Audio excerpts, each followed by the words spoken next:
பாண்டிகிட்ட பேசிட்டு வரேன். ஓ, நீ என்னம்மா இப்படி பொறுமையா பேசுகிற? இவங்க அவளை வீட்டுக்குள்ள ஒளிச்சு வச்சுக்கின்னு நானும் கூட போடுவாங்கம்மா. ஆமா, அவளை ஒளிச்சு வச்சுட்டு என்ன கண்ண முடிச்சு இருக்கோம் பாரு. ஏய் பாண்டி, நீ எங்கடா இருக்க? நான் பெங்களூர்ல இருந்து வந்துட்டு இருக்கேன். ஓ, சரி சரி. வானதி எங்கேயாவது பாத்தியா? அவங்க அம்மா வானதியை காணோம், நீங்க வந்து கத்திட்டு இருக்காங்கடா. வானதி அம்மா அங்க வந்திருக்காங்க. ஆமாண்டா, வானதி இன்னும் வீட்டுக்கு வரலையா? அதான் அவங்க அம்மா, அண்ணன், அப்பா எல்லாரும் இங்க வந்து கத்திட்டு இருக்காங்க. வானதி எங்க இருக்கான்னு உனக்கு ஏதாவது தெரியுமா? ஏய் பாண்டி, இருக்கியாடா? இருக்கண்ணே. பதில் சொல்றா. வானதி என் கூட தானே இருக்கா. என்னடா சொல்ற? உன் கூட இருக்காடா? அந்த பொண்ணு எதுக்குடா பெங்களூர் கூட்டிட்டு போன? அண்ணா, நான் தான் பொருள் வாங்க பெங்களூர் போறேன்னு சொன்னேன்ல, அதுதான் அவளையும் கூட கூட்டு போனேன். உனக்கு அறிவு இருக்காடா? அதுக்கு நான் அந்த பொண்ணை கூட்டிட்டு போனோம். மணி என்ன ஆகுதுன்னு பாத்தியா? அவங்க அப்பா அம்மா பொண்ணை காணோன்னு பதற மாட்டாங்களாடா? என்னடா பாண்டி நீ? இல்லண்ணா, சீக்கிரம் வந்துடலாம் நினைச்சுதான் கிளம்புனேன். பொருள்லாம் வாங்கிட்டு வரதுக்கு லேட் ஆயிடுச்சுண்ணே. வந்துட்டு தான் இருக்கோம், கொஞ்ச நேரத்துல வந்துருவோம். ஏய், இதெல்லாம் விளையாட்டு விஷயமாடா பாண்டி. பெங்களூர் வரைக்கும் போனா வர ராத்திரி ஆகணும் உனக்கு தெரிய வேண்டாமாடா?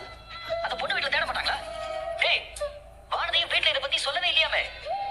பாவம்டா, அவங்க அப்பா அம்மாக்கு எவ்வளவு பதட்டமா இருக்கும். இங்க வந்து டென்ஷனா கேக்குறாங்கடா. இப்படியே நான் உங்களை கஷ்டப்படுத்துறது? வந்துட்டே இருக்கோம், சீக்கிரம் வந்துருவோண்ணே. நீ அவங்க கிட்ட வானதி என் கூட தான் இருக்கா, கொஞ்ச நேரத்துல வந்துருவோன்னு மட்டும் சொல்லுண்ணே. சரிடா, நான் சொல்றேன். நீ முதல்ல பத்திரமா வா. நீ பாரு, வானதியை பத்திரமா கொண்டு போய் அவங்க வீட்டுல விட்டுட்டு வந்துரு, சரியா? அதெல்லாம் நானே உங்க வீட்டுல சொல்லி விட்டுட்டு வந்துடுறேன்.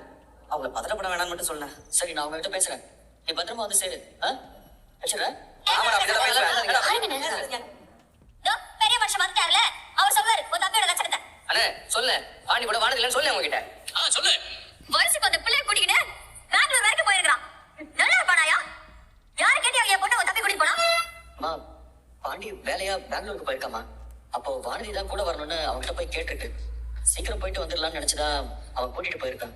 வழியில கொஞ்சம் டிராபிக்கா, அதான் வர லேட் ஆகுதுன்னு சொல்றான். அவங்க இன்னும் கொஞ்ச நேரத்துல வந்துருவாங்கம்மா, நீங்க பயப்படாதீங்க. உங்க பொண்ணுக்கு ஒன்றும் ஆகல, அவன் பத்திரமா பாண்டி கூட தான் இருக்கான். அவன் பத்திரமா கூட்டிட்டு வந்துருவான், நீங்க எதுவும் பயப்பட வேண்டாமா.